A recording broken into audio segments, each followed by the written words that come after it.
Good morning. Good morning, everyone. Good morning. Good morning, Tom. Right, good morning, guys.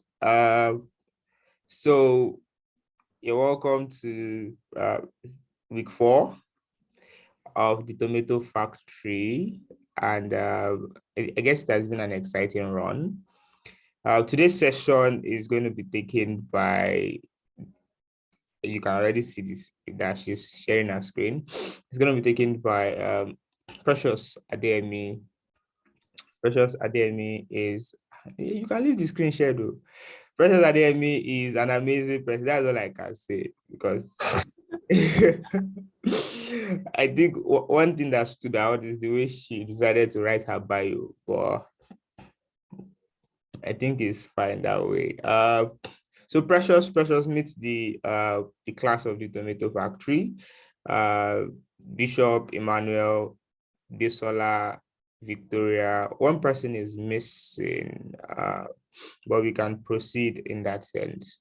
So everybody meet Precious. Precious meets everybody. Precious, the floor is yours. Hi, everybody. Let me share my screen again. Give me 1 second.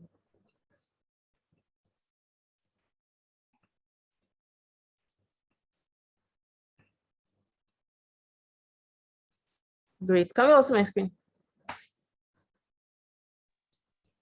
Yes. All right, cool. I would like this to be like a very interactive session because it's advertising. Advertising is interesting.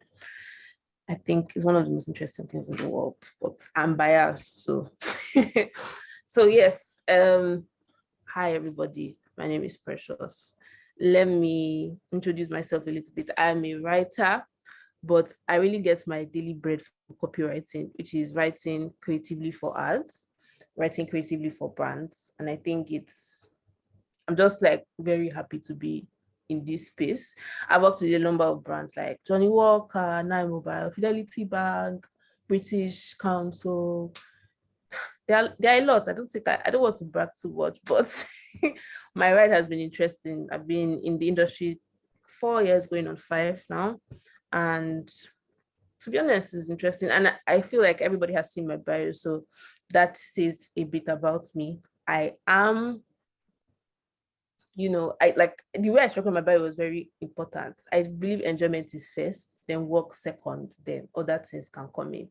But one part of my bio that wasn't really shown was I didn't really talk about was my hair. I think my hair is one of the most interesting things about me. I switch up my hair very, very, what's the word?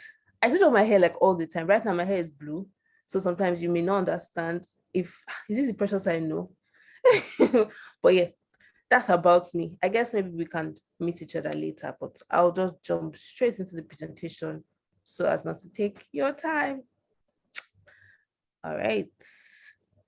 So we're really talking about creative advertising, reactional branding, and how you can hack creative advertising to get your customers or get customers on your side, and understanding the aspect of it.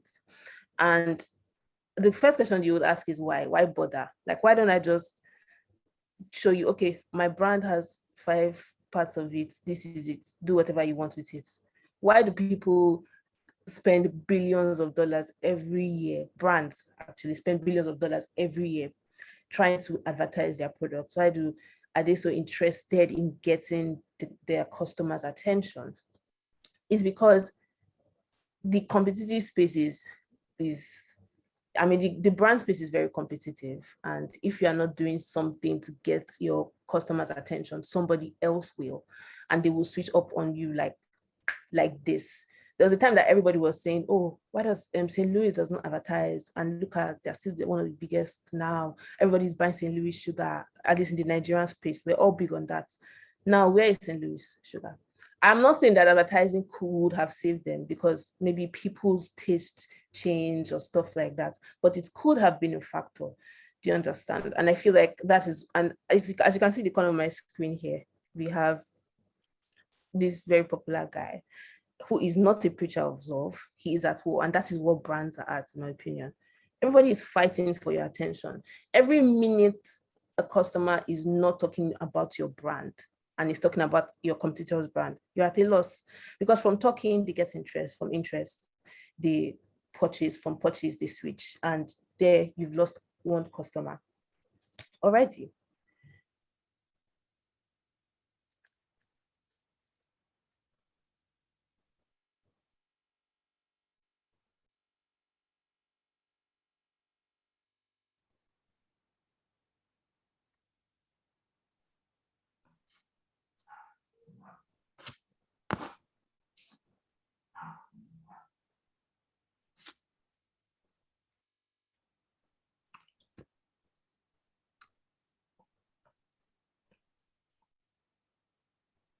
Hi, Precious. You still here?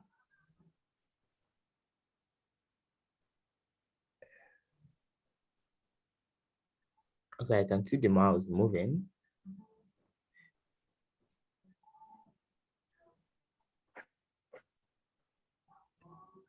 Hello?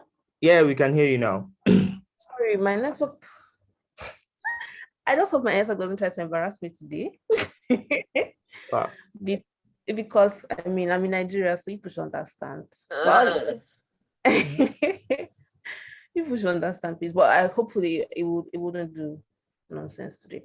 All right. So yeah, as I was saying, what really differentiates two brands? What makes somebody swear by Coca-Cola and say they will never taste Pepsi in their life? And what makes another person think that Coca-Cola is trash? I mean, blind taste tests, that is, blind taste tests happen when you have product, maybe like, for example, if we're using the Coca-Cola and Pepsi example, you just put Coca-Cola and Pepsi into cups and you don't tell the person that is about to taste them which is which. Blind taste tests have shown that majority of people cannot tell the difference, and people that maybe have sworn by Pepsi or Coca-Cola end up choosing the opposite during these blind taste tests. So when they are in a bottle and in a package, what makes people swear by them? I think it's that relationship that they have built with the brand. That comes through communication. Or you see somebody that just says, I like these people's ads, and that's why I like them. And it's not like, I would try to express here as I speak that it's not just creative advertising works together with a lot of things to make your brand, to get you to the point where you want to get. Creative advertising is just one of the plugs, but it is a very important plug. Now it's like, I guess I can move to the next slide.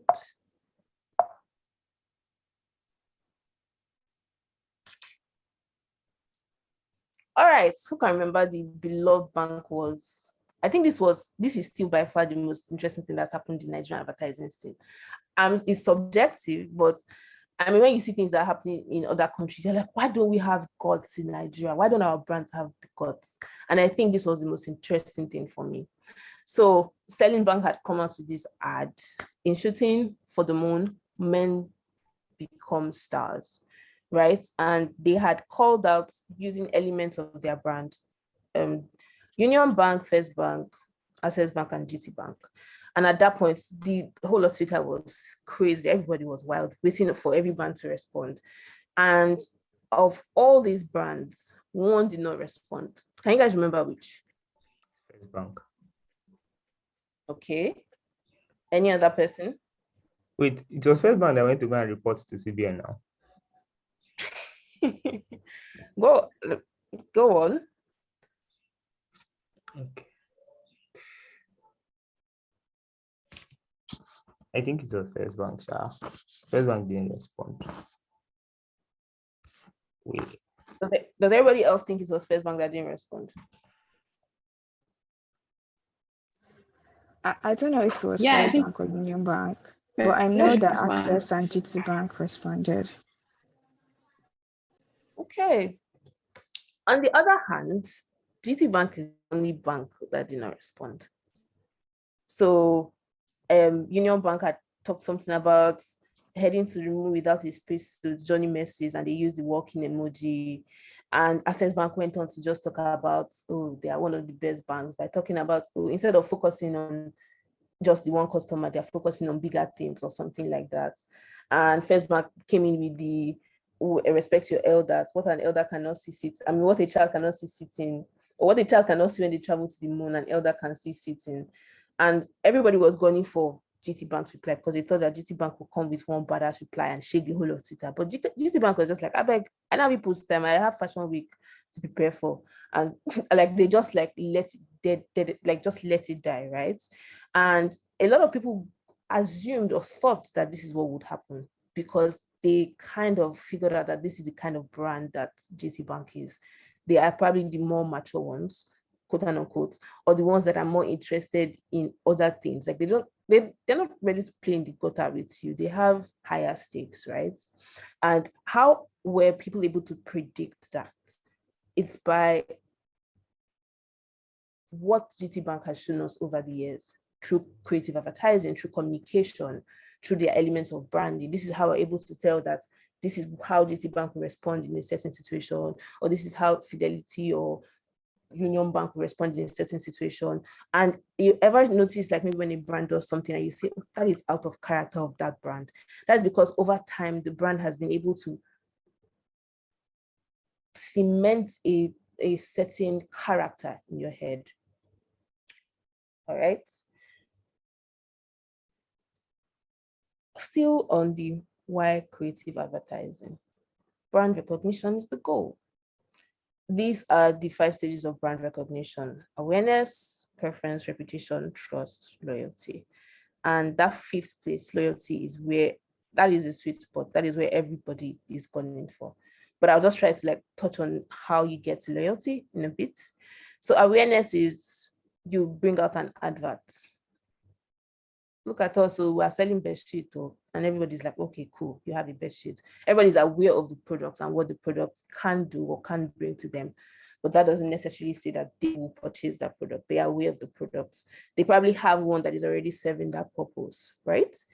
Preference, the number 2 here. Preference comes when you have tried a brand, and that it's called preference because you prefer it to maybe something else, maybe because of the quality, maybe because of the price, maybe because of the consistency.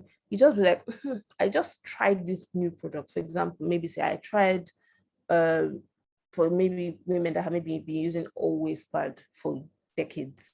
You say, oh, I just tried another pad and I prefer it after using one pad for decades, right? Or I just tried this drink today and I prefer it. I liked it because it had so. It was this, it tasted like this, or it gave me these benefits. You just prefer it. And you may purchase it again. You may not. This is just preference at that point. You may come back for that product and realize that it wasn't consistent. And you'll be like, nah, let me go back to what I know, right? Preference. So preference is still shaky. You don't want to be here.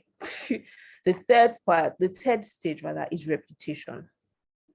Now, reputation is the way customers and prospective customers perceive your brand. It's the underlying sentiment behind their interactions and experiences with your product. So on social media, what are you saying? On social media, what are they saying? When they see your brand in the stores, what are they seeing? Are they able to tie a line together to say, okay, this is the kind of brand that I am dealing with, or this is the kind of brand, and I wouldn't mind trying this brand. So it's just like, how do you see that brand? How do you feel that brand is? Where does that brand rather stay in your head? Number 4 is trust. So for example, I'll use Dove here. Trust goes beyond the product offering itself. Trust comes from other attributes of that brand. So for example, like I said, Dove has the beauty products, you have soap, you have maybe antiperspirants, you have hair care products, you have this and that. All right, cool. But Dove has shown me, I don't know if any of you have ever seen any of their ads where they're talking about beauty. Dove is trying to redefine beauty by letting women and men know that their own beauty is just as important. They don't have to be like they don't have to have like the Kim Kardashian body. They don't have to have like the model body that is like spread all over magazines. Like just the way you are is beautiful. And I think like that's part of it just makes me like this brand, because it feels like they may be trying to do all this because they want my money. Quite alright, you want my money, but at least they are doing something extra in that sense. So like that social responsibility just makes me trust them beyond just me seeing adverts that talk about 24 hours antiperspirant, or this soap will leave your skin feeling like silk. Those things are important, but when your advertising is able to go beyond that, I feel like you are able to, connect to your customers a bit more. Now, like I talked about, loyalty is the sweet stage, is the sweet spot. Why would a Samsung user swear by Samsung, and no matter the amount of innovation that Apple comes up with, they'll be like, I'm a Samsung user for life? And the other way around, why will an iPhone user never want to use an Android phone? Why are you loyal to that brand? That is as a result of all these things that have built up. You've tried the products, you are aware of it, you prefer it, and the reputation of that product. People carry an iPhone and they feel a certain kind of way. People carry the latest Samsung and they feel a certain kind of way, and trust comes with all the added attributes. You just feel like this brand can do no wrong in my eye. And then you now go to the beautiful place, which is loyalty. This goes beyond the experience, and it's achieved when people are not just satisfied with your product, they are with your brand, rather they want to be a part of it. All right. Do you have any questions so far? Can I go on?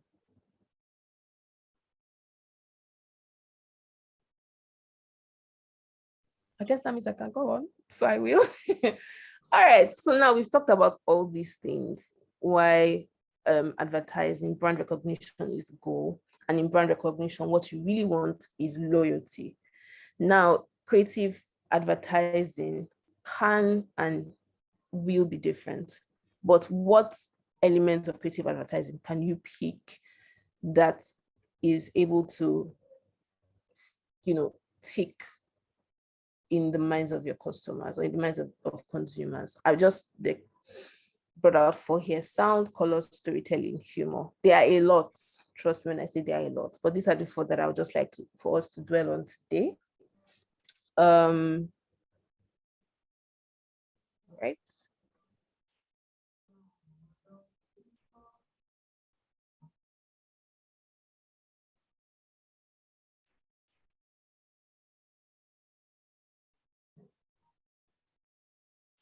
Sound.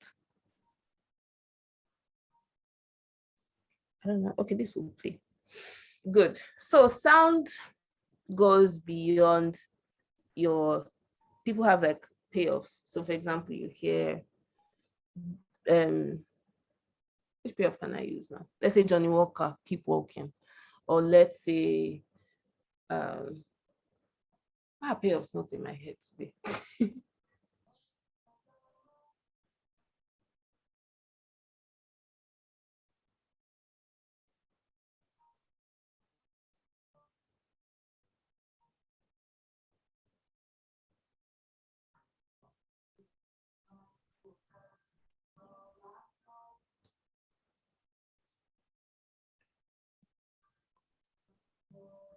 Precious, are you here? I am here. Okay. Sorry, I was distracted a bit.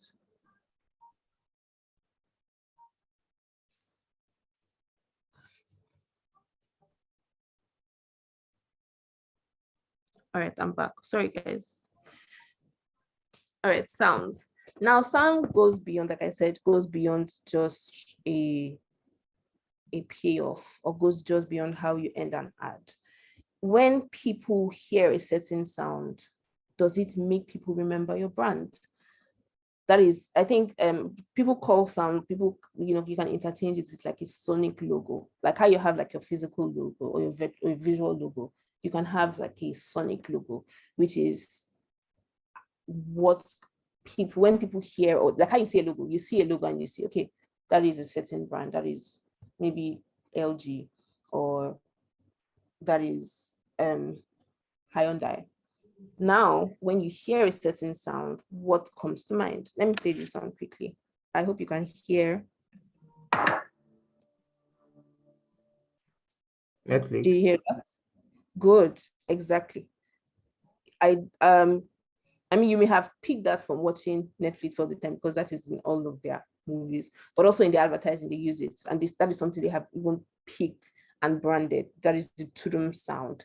And that is like their sonic logo. Nobody can, take this sound and use it for anything. And no matter where you are, you can be in the middle of a busy market. If you hear the sound on speakers, the first thing that comes to your mind is Netflix, or maybe your favorite show, Netflix. They have been able to own that sound, and through repetitive use of that sound, they have been able to, put it, like cement it somewhere in your head. Now let me play this other one. This is the Nigerian brand. So.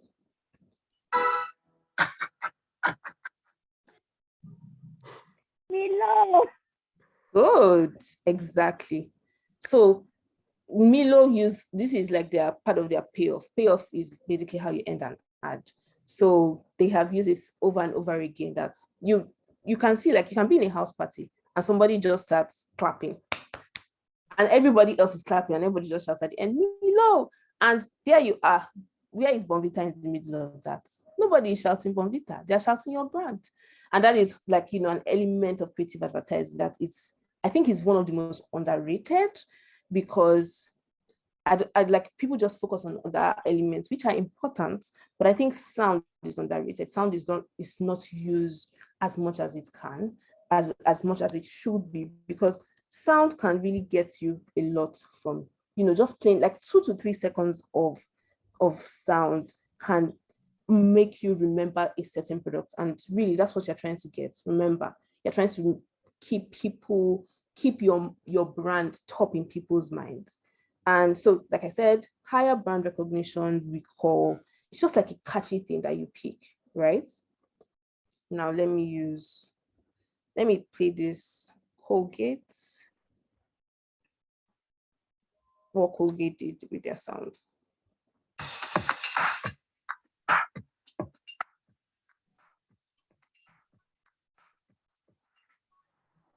Massive Music were asked by Colgate to create their new sonic brand.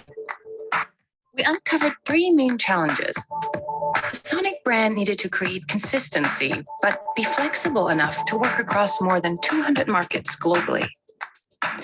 In order to help grow the brand through sound and music, implementation was a key objective. Therefore, a simple system needed to be created that could be adopted by creative and production teams worldwide. Optimism threads throughout everything Colgate do. Therefore, it was vital that our sonic brand captured this in a very real way.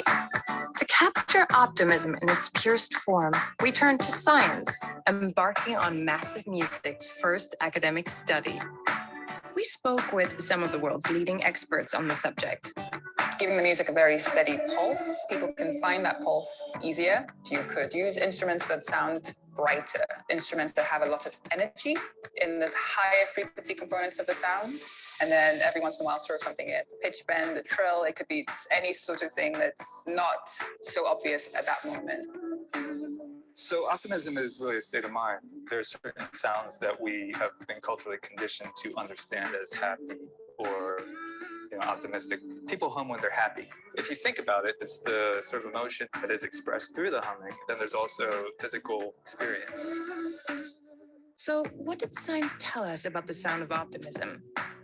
What are our sonic ingredients? Humming, strong beat, trills, bright sounds, surprising moments. The result is Colgate's sonic branding system, the sonic logo. This distinctive, memorable, versatile asset will be heard on all brand communications worldwide. Let's hear it again. We know humming is a universal expression of optimism, the perfect communication tool for reaching a global audience, the sonic DNA. This is the blueprint for all future Colgate music, specifically designed to represent the brand values, uplifting, courageous, and big-hearted. Brand adaptations. These are Colgate music tracks born from the sonic DNA, different styles and genres, but always unmistakably Colgate.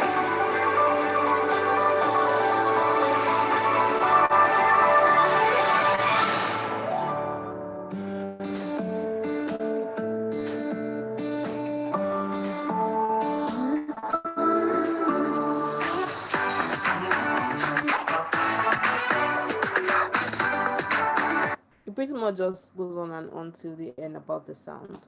I mean, so that at the end of the day, even you watching it, you'll be able to pick or hum it, as the case may be. And that just shows, for example, they said like Colgate is not really big in Nigeria, but if you were, we'll probably know this sound by now. That just shows like using attributes of the brand to create sounds can be more powerful than we think. So, for example, if in branding you said your brand is confident, your brand is happy, your brand is witty, you can actually bring those things together to create a sound for that brand in and using your creative advertising that differentiates it. Remember, we're trying to be different from the competition. We're trying to be able to get the customers' attention as quickly as possible and retain them. So something as simple as maybe somebody just liking your Sonic logo is powerful and important. And I feel like what Colgate does here is great.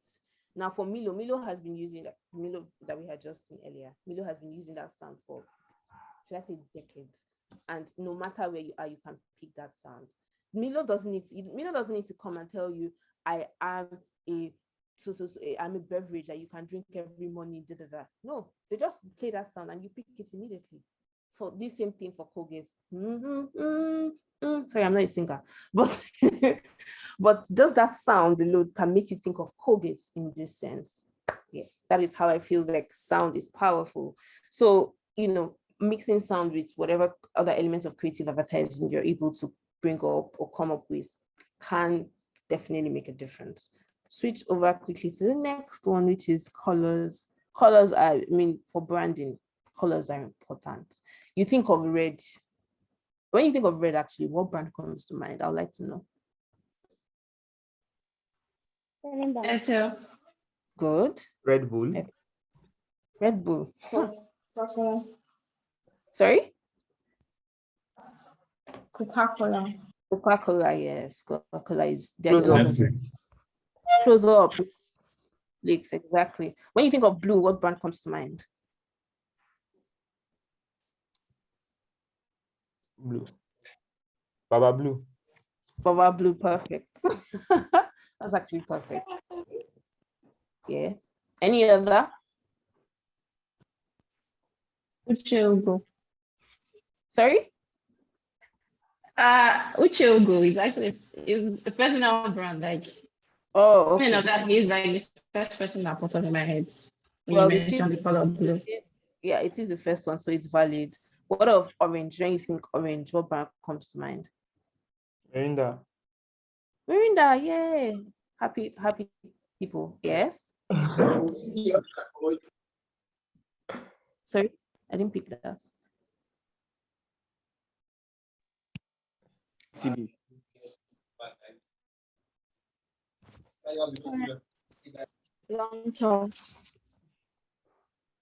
Is it my network? I'm sorry, I'm not sure that I can hear. I didn't get that too. Oh, okay.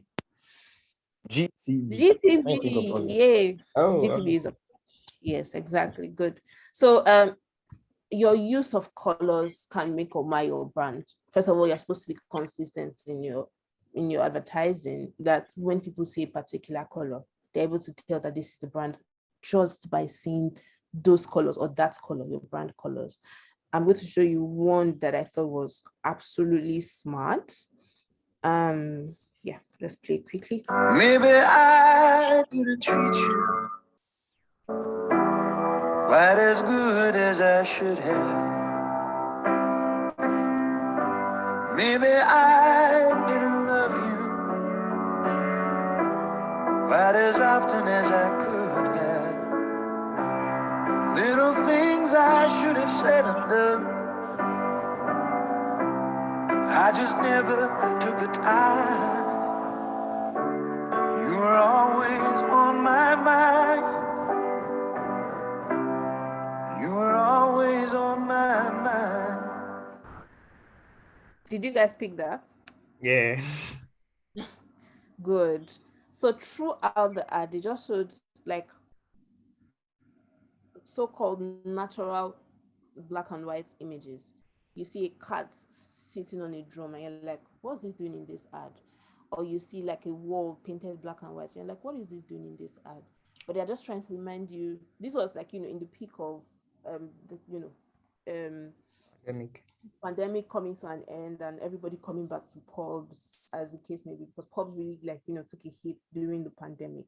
But the idea of this was like, it used the hashtag looks like Guinness, and the idea of just encouraging people to remember what like Guinness looks like is able to just take it. Remember, when you see black and white, you see black and white when you think of Guinness, and how they were even able to use this Guinness, which I thought was smart, was to encourage people to share their own examples of black and white Guinness look like it doesn't have to be perfect, it doesn't have to look like it looks in a cup, but when it's black and white, it's Guinness. They are just able to open that open that space in your head. Now, this helped Guinness at that time to be the number one talked about beer brand on social media when pubs reopened. And so in your head, when you go to the pub, you just like, why not? You might already like the brand, right? But that ad is able to like bring it top of mind at that point, and you may want to try it, or probably miss the taste of Guinness with your bodies and stuff. So that's just something as, should I say, it looks trivial, but it is powerful. Something that's trivial as just showing black and white images and then tying it all to your product. When you pour Guinness into a cup, what does it look like? Yeah. Quickly. Am I still on full screen?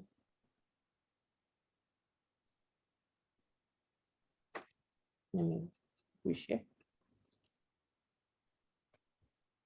Can you tell what brand this is? Cadbury. Cadbury. Cadbury. Exactly.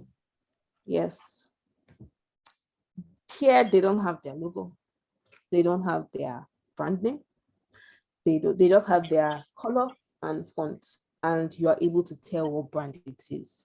And I think that's what is powerful about using your colors in the right way. It's cool having taken as well. I don't think there are a couple of like purple chocolates, but in this case, you are able to pick it at first. I mean, this is bold. This is audacious for you to go and pay media, because media is very expensive. For you to go and pay like a billboard now and just put this. Nigerian brands can never. I'm sorry. Nigerian brands would rather die, because Nigerian brands will be the ones telling you, make my logo bigger. I can't see my brand name. That is Nigerian brands for you. But these people are able to be bold enough to just like, they are sure that with the varieties of color they have is over the years, people already can tell what brand this is, and they are confident enough to put in millions behind a campaign, for example, without their brand name. That is telling of, that is, I think that just comes from confidence and just knowing that you're in a good spot in your customer's head.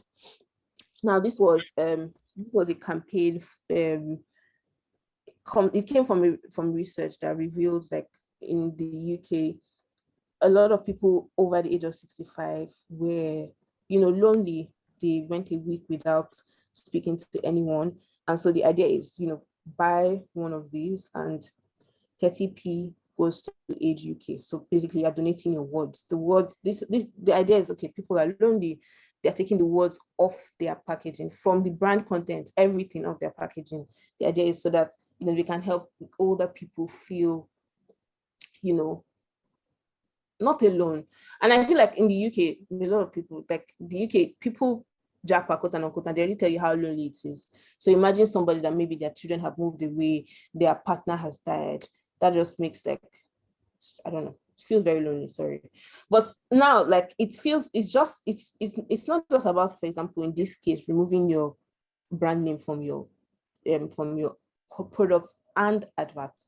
It now goes to say this is something bigger than that.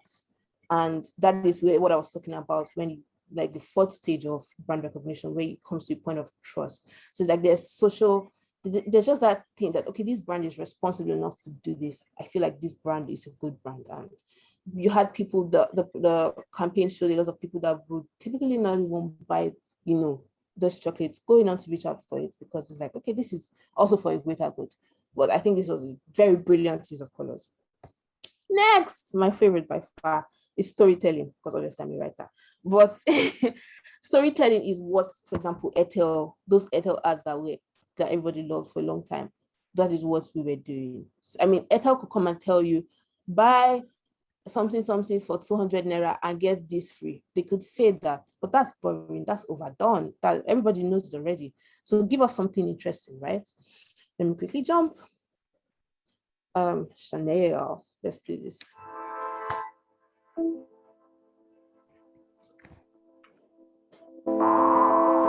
Once upon a time, there lived a little girl who hid her humble origins all her life and preferred to invent her own legend. Once upon a time, Gabrielle Chanel was born under the sign of the Leo to a traveling peddler and a laundress who died at 32, exhausted by life. Once upon a time, there was a father who abandoned his 5 children and had his 3 daughters sent away to an orphanage. At 12 years old, Gabrielle would never see him again. Forever after, she pretended that he had left to make his way in America. Once upon a time, there was an orphanage behind the walls of a convent, the Abbey of Aubazine, where Gabrielle spent nearly 7 years. The Romanesque purity of this ascetic world would inspire her sense of austerity and her taste for black and white, while the opulence of religious garments and ceremonial objects would spark her fascination with Baroque style, gold and colored gems in years to come. Once upon a time, there was a beautiful young girl who spent her days sewing and her nights singing in a cabaret before troops of cavalrymen.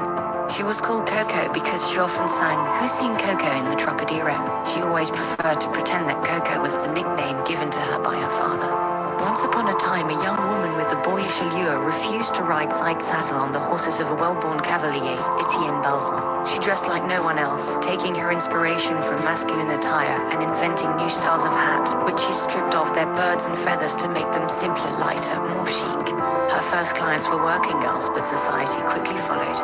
Once upon a time, there was a great love named Boy Capel, English, wealthy, and cultivated. He was the man of her dreams. He introduced her to literature, the Orient, and the esoteric. Boy helped Coco become Chanel. She decided to open her first boutiques in Paris, Deauville, and Biarritz. She wanted to work to win her liberty. Once upon a time, a revolution came to pass when, in a stroke of genius, Coco Chanel transformed the female silhouette. She shortened dresses, revealed ankles, freed the waist, eliminated corsets, revived jersey, cut her hair, and bronzed her skin. Chanel closed one era and launched a new century of fashion. Once upon a time, at 31 Rue Cambon, Mademoiselle Chanel opened her first couture house in Paris in 1918. The little country girl, the orphan of Aubazine, had become the queen of Paris. Before liberating women, she had liberated herself. Once upon a time, there was a love story that ended abruptly.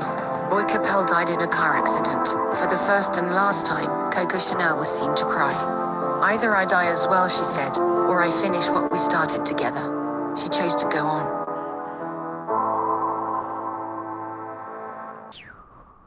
Hey, Well, I felt goosebumps. I want to buy Chanel. Exactly. This is honestly, when I watched this at first, I was like, it get levels. Oh. Honestly, I was in awe of it, to be honest. I really loved it. And in just two minutes plus, they've been able to tell you the story of their brand, of Chanel, of the owner, of the founder, Coco Chanel, how the Chanel brand was built, the things that are important to her, how she changed fashion in just how many minutes. And now it feels like what storytelling does is make you feel more connected to the brand. It makes you like just feel like it gives like the brand a personality, and you want to be part of that personality. I think it's interesting. I love storytelling. I don't know if you guys can tell already, but I do. All right, let me quickly move to this example here from Google.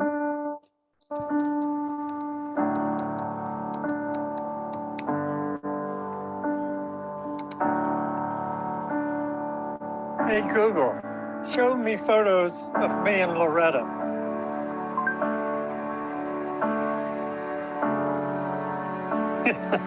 Remember, Loretta hated my mustache.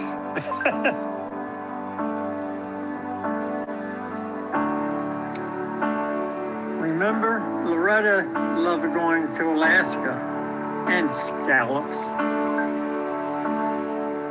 Show me photos from our anniversary.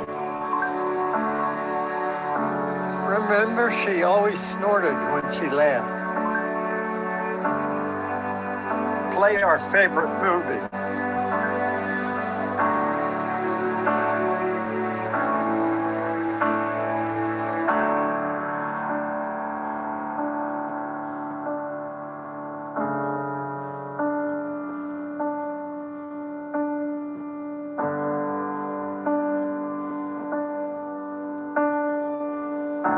Remember, I'm the luckiest man in the world.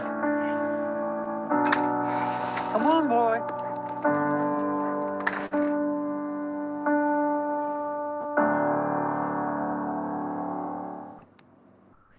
In this ad, this was Google literally telling you what they had to offer without throwing it in your face and saying, we can help you remember things, we can put this out there, we can do this, just by telling a story. And the most interesting thing about this, I think, was that it was based on a true story.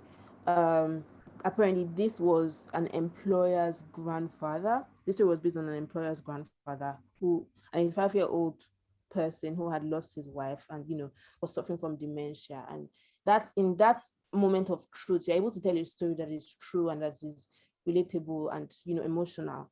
I think storytelling also helps to humanize your brand, so you don't just see Google as this Google that is just about colors or something like that, so that's just about technology. Like, it feels like they have more to them than you, that is just basic. The last one on that storytelling is this. I'm not going to tell you the brand yet, but hi, my name is Anthony Lynn. In 2005, I was in a horrible car accident. I was hit by a car going 50 miles an hour, and I promise you I wouldn't be here today if it wasn't for the first responders.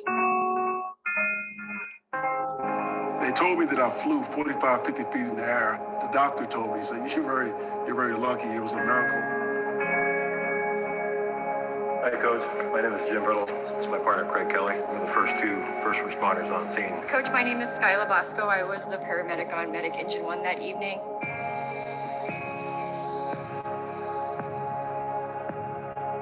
I've often thought about who showed up that night. I never thought I'd see you. I mean, it's unbelievable. They said I had to have some angels with me that night to survive. I believe you guys are angels.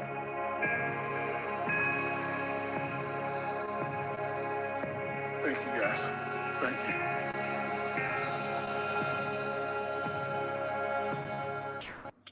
I just knew it. right. I knew it was a network. Right, exactly. Yeah. They're telling you they are the most reliable network, but they are not telling you by showing you stats and figures. Yeah. They were able to, like, bring it to life based on, first of all, a true story that was emotional. I mean, this is a matter of life and death. I like this one. I was just insulting my network provider. Like, what if, like, just that 1 minute difference of a call not going through can save a life, or can make somebody die. Like, that's just like, that just shows you, first of all, the importance of their brand in your face through a true story. And I feel like it just makes me feel like, dang, like we underestimate like something as little as a telecommunication company. Like, I was just, at first I was watching it and I knew the brand, but at first I got lost in it because, like, I could see tears. Like, this was somebody that could have died, right? I got lost in it because I was like, wow. And then later I was like, oh, this is what they were talking about. Like, just that 1 second of reliability. I think it is a beautiful piece of storytelling, if you ask me. Beautiful. And like, storytelling is why Nike ads are so powerful. Like, and first of all, they're using people that or that you've seen. Now, these are people that are doing like great in sports and stuff like that. But just being able to inspire you by telling a story that is interesting, that is important, that just feels different. I mean, Nike come and tell you that their sportswear is this, their shoes are that. But I mean, why will you spend millions doing that when you can spend telling things that are important, interesting, and more memorable? Storytelling is also memorable. All right, humor. I love humor. Everybody loves to laugh. Everybody loves to laugh. What humor can do for you in creative advertising and also for your brand is get people talking, get people sharing, get people thinking about positively about your brand. Like, let's not forget where we're coming from is you're fighting for attention.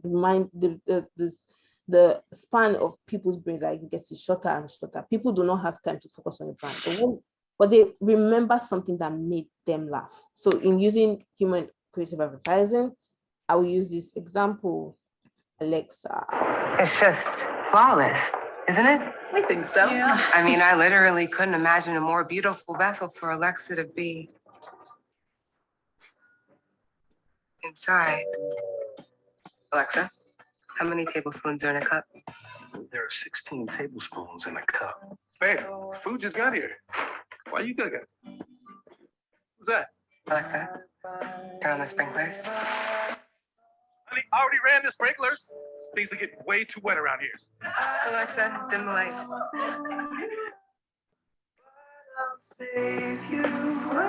Alexa, lights up!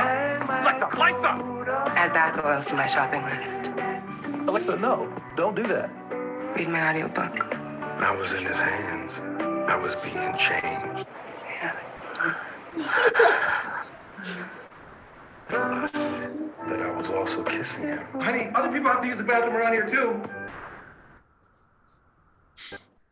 Now, this was like, this is imaginative. It had like, it was also like nice and funny and everything.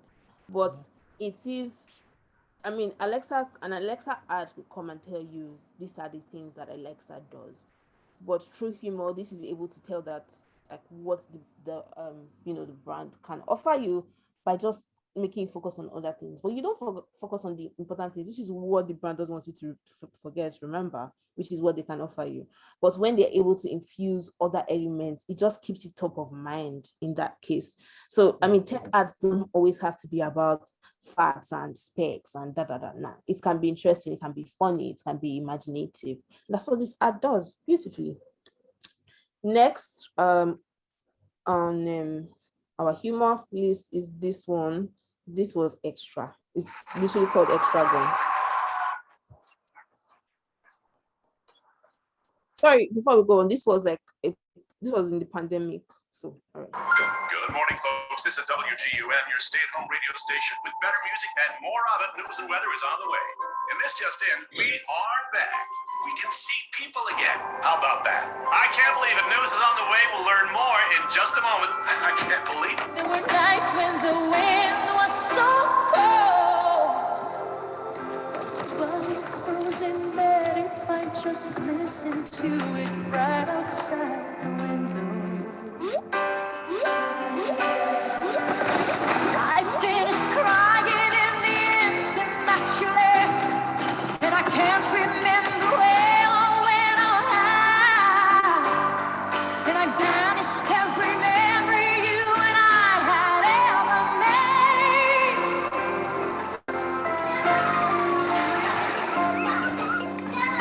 Touch me like this, and hold me like that.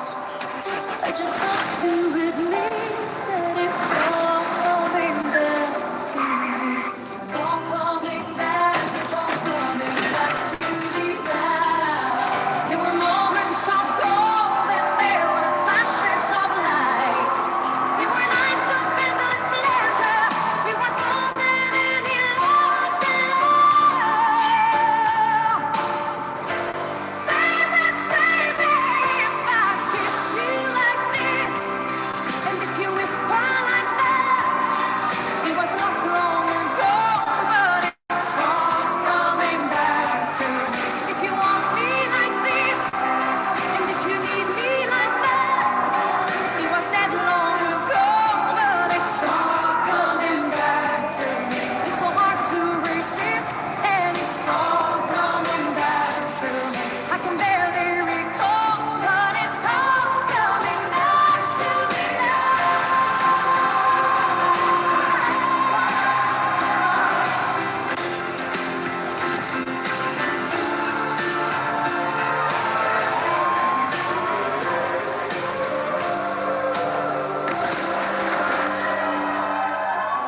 It's all coming back to me.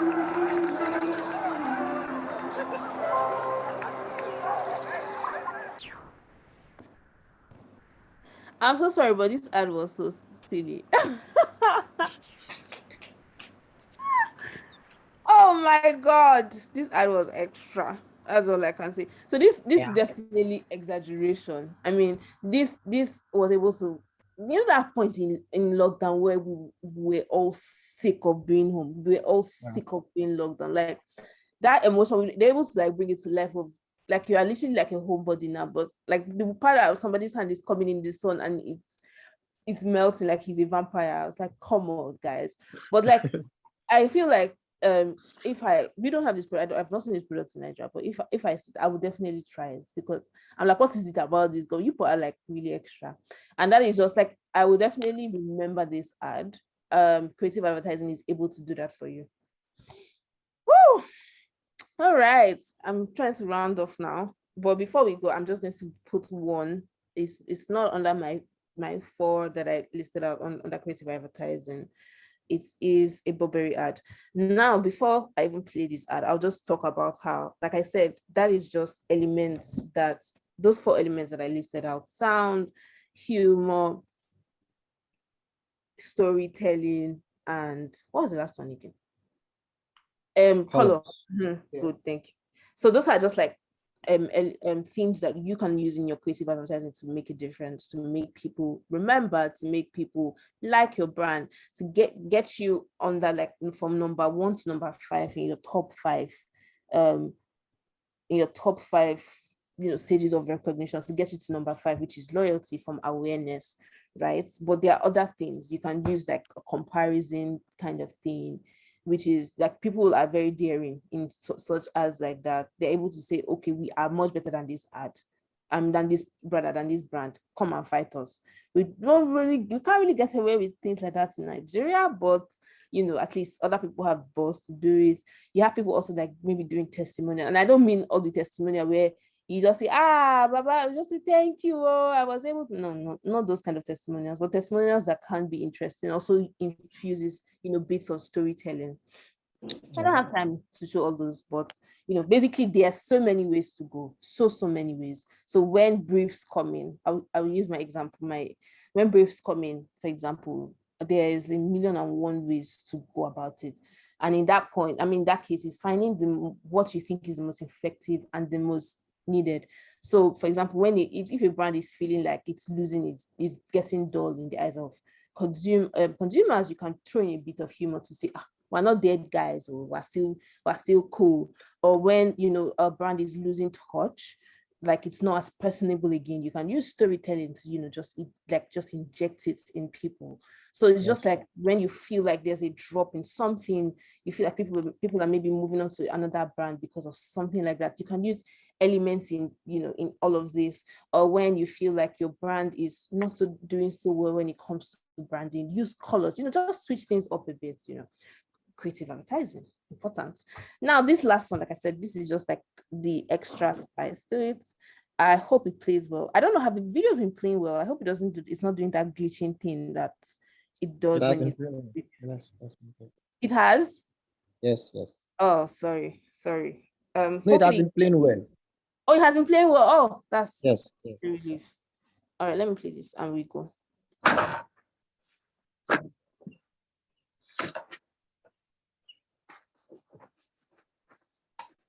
Oh my God, I saw this one.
Now that ad did not say anything. Yeah. It did not. So what do you guys think that ad is saying? Let me put it out to you guys. What do you think that ad is saying?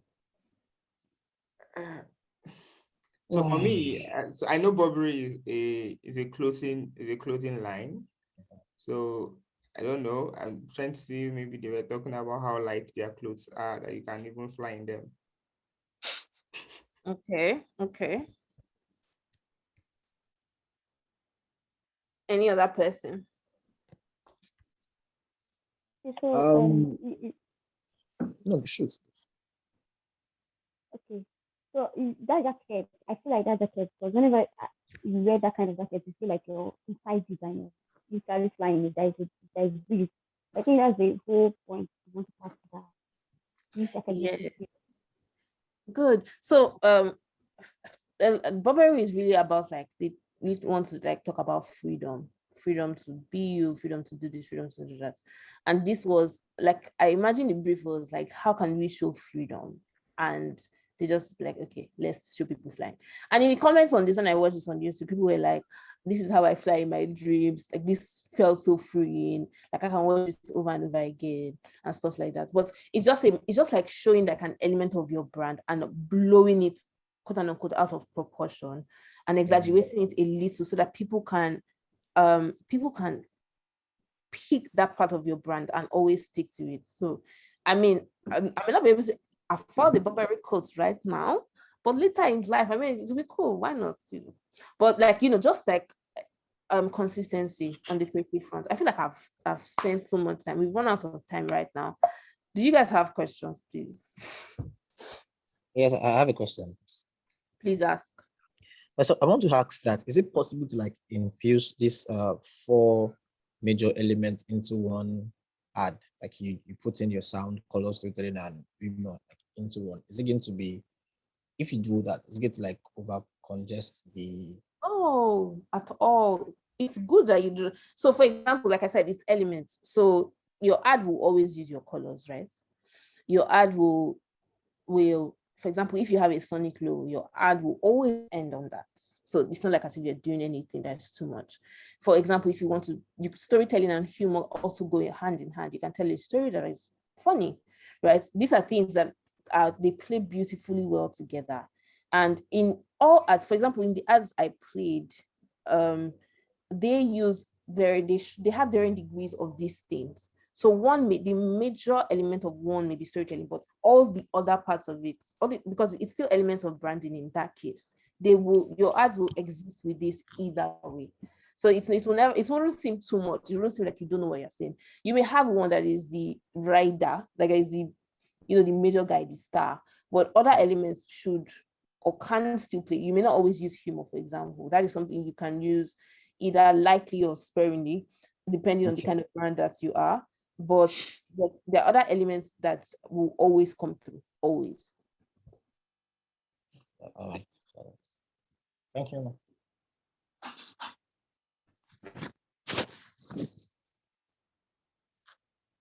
Any other?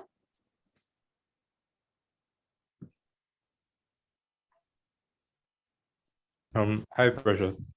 Hi, Emmanuel. I just want to know, what's your favorite advert, like out of all the ones you watch for research, for work? What's your favorite one? Like my favorite ad of all time? Yes. Jesus. Yeah. I'm sorry, that is a very difficult question to answer. Like on my laptop now, I have a folder of ads that I like. And if I tell you that there are plenty, I don't know that there's one ad that I said, oh, this is my best ad of all time. And I don't think there ever will be. Not because there's no ad that will be good enough to feed that. But there's so many great ads. How can I pick? God. You have like a top 5, top 3. Oh, this is so hard. Why? Oh no. Sorry. Top 3. What? Okay, let me actually think. So I would one ad that I always go back to and I always remember and I think I mentioned it a little here, was Dove Real Beauty. Because I mean, I have not necessarily dealt with like low self-esteem or something like that, but I know people that have. And in that, in something as little as an ad, I can see how things can change for people, right? Yeah. Like it's something like it's how do I explain it? I don't know. I just love the ad. I just love it because there's like so many expectations on how people should look, how people should dress, how people should do this. But sometimes you just need a reminder that you're beautiful the way you are. That's just, and yeah, I like that. I also like, oh, well, I don't know what to say next.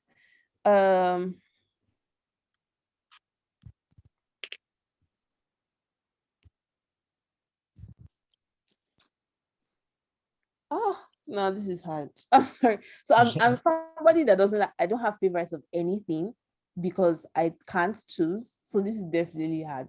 Please let me just leave it at that. All right. Thank you. Thank you.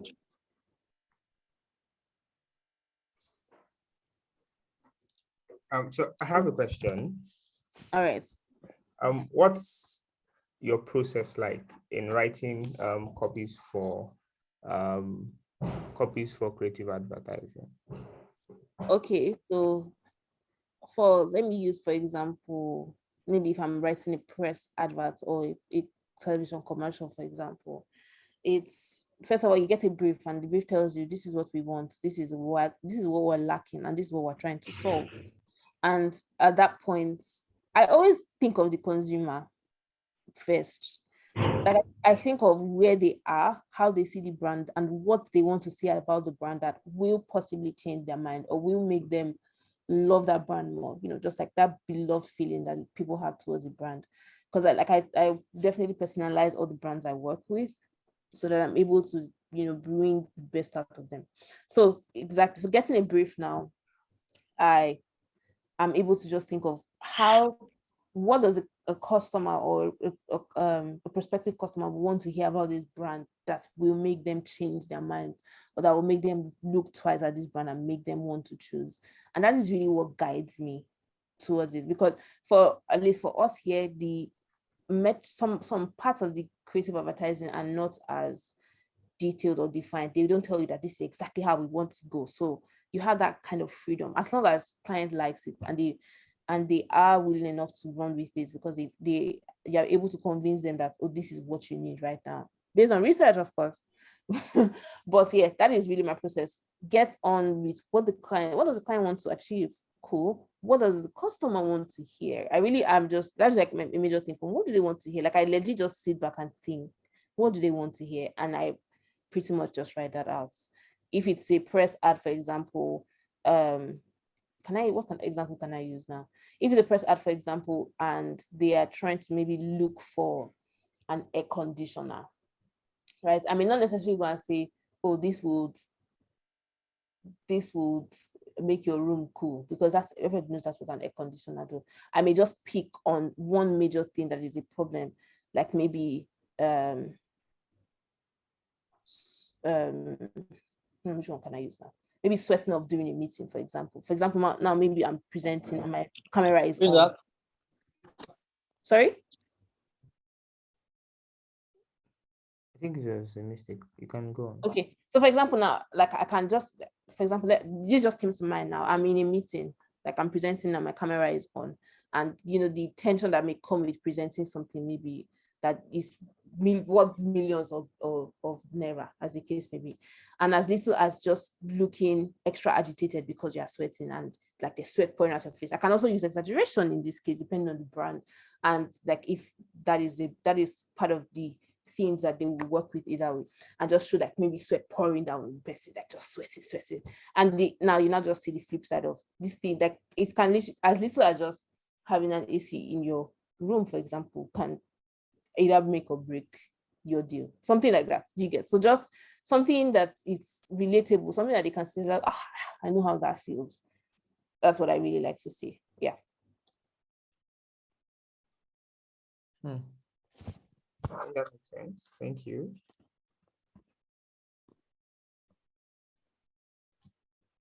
Say you show us one of the ads you wrote the copies for. Oh, okay. I could do that. Let me stop sharing so that I can share that. Okay.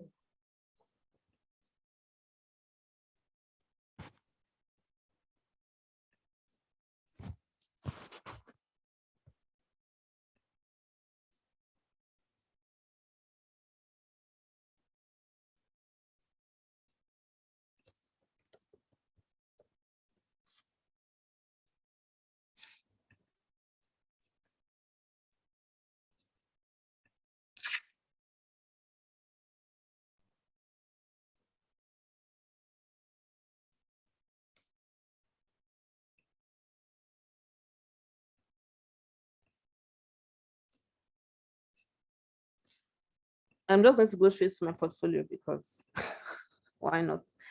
All right. Yeah. So this is a commercial that I wrote for. Oh no, sorry. A commercial that I wrote for Hero Lagabe.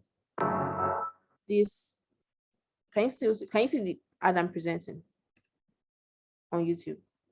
Yes. Yes, we can. All right, cool. So this is this use storytelling, for example, which is why I say it's one of my favorites. So let me just give like a quick explanation. So Hero Lagabe, they were losing touch. Sorry? Maybe, All right, so they were losing touch with like the younger people and also like the culture because based on all they've gone through in history, really, it's just some people feel like speaking Igbo outside is not cool. Like for example, people living in Lagos, like Igbo people living in Lagos, like some people were just losing touch of the culture, and we're trying to see how can we bring that back by reminding them of why they do it in the first place. And that is what it is, the identity. So we carry something as simple as a name and show how that name can live through time based on work of people. But the most important part of this was the apprentice story. I mean, we all know like how Igbo apprenticeship works in Nigeria here. We've had people from Harvard go on to do business studies or case studies of the apprenticeship system. But here in Nigeria, we never like talk about it or do like make it look like what it is, which is a wealth creation system. I mean, after the war, it was through the apprenticeship system that wealth was able to like the East was able to, bounce back to life. You have somebody doing well, somebody comes, works under them. They give the person money to start their own thing. Those who want to start their own thing have somebody else working on that thing. Like that's how wealth really spreads among them, right? But that's not something we've been able to show in both ads or movies or something like that. So yeah, that was what this one was. Let me just play it quickly. I came to this city on a night bus many years ago.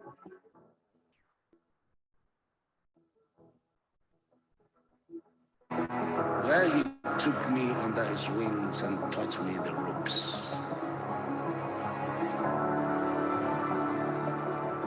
Our people say.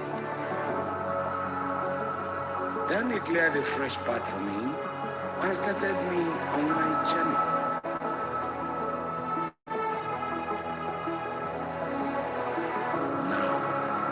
Passing on this legacy to my son. A legacy that will outlive me. For this is the sum of our efforts. This is the true reward for us.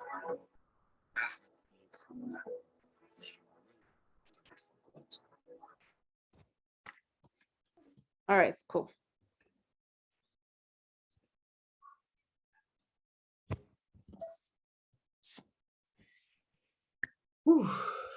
I think this has been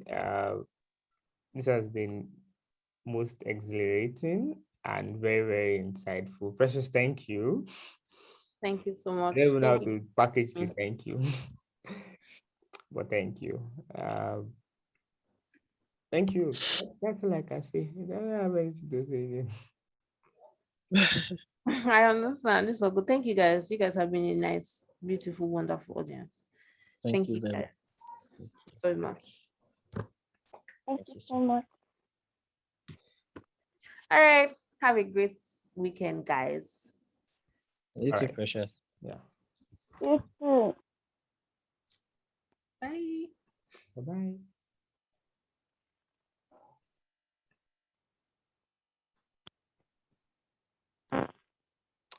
Yeah, good morning, everyone, again. So, how was it? Feedback? It was really interesting. And First, this last spoke without me calling her name today. Wow, that's so impressive. Glory to was really good. all right, all right. It was really good. I'm very glad. I'm very excited. Everyone really enjoyed today's session. So it's the point. The goal of today's session was to bring together all what we've been learning so far, as touching branding. From next week, which is like the 5th. That's week 5. Small, our morning is finishing. That's week 5. We'll be going into communications proper, and in next week we're going to have two. Not next week, in the next unit, we're going to be having two guest facilitators. One is I think I can stop recording now so that not just extend the video.